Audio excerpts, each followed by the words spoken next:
Okay, solids, liquids, and gases. What we have to do for solids to go to liquids, we have to add heat. And we have to add more heat here. Heat has a symbol Q or Q. It's the symbol for heat. And so we're adding heat here, plus heat, plus heat.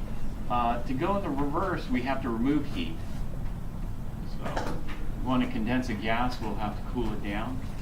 Also, if we want to solidify a liquid, we'll have to cool it down. So this is going to be minus heat. So we either add heat or remove heat. Now let's talk about heat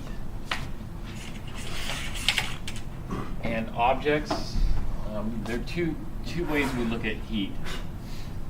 And so the first way is heat or energy. And objects. Objects would just be like a liquid or a solid object, a sample of a liquid or a gas.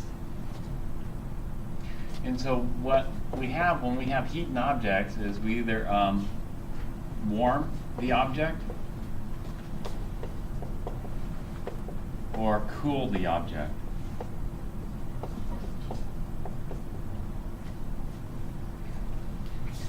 And so all the heat or all the energy goes into warming it up or cooling it down, depending on if we add it or remove it. The second way we look at heat is heat and phase transition. So phase transition is converting it from solid to a liquid or whatnot.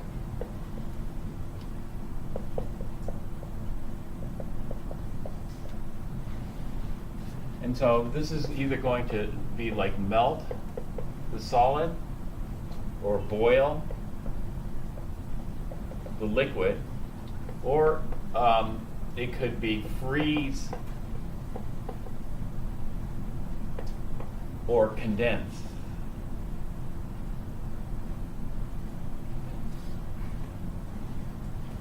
Now we have two equations that we use for these. The first equation is that the heat is equal to the amount times something called the specific heat or heat capacity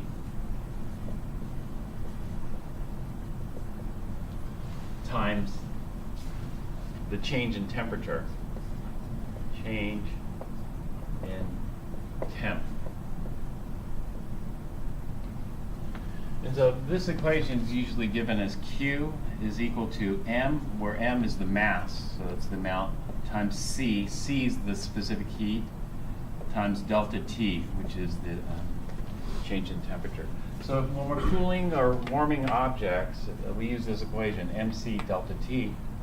However, if we're boiling something or melting something, then all the energy goes into that. And so the temperature does not change. The temperature does not change at phase transitions.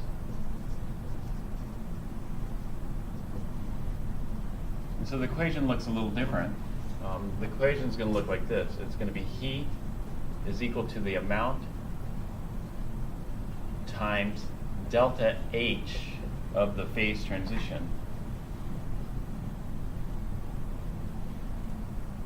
Delta H of the phase transition.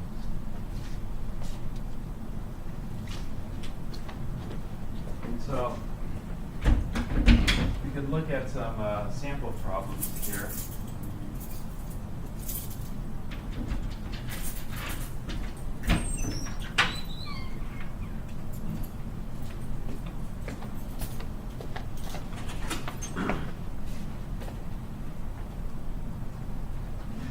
The sample problem would be like heating an object, like warming a piece of copper metal. So let's do that over here.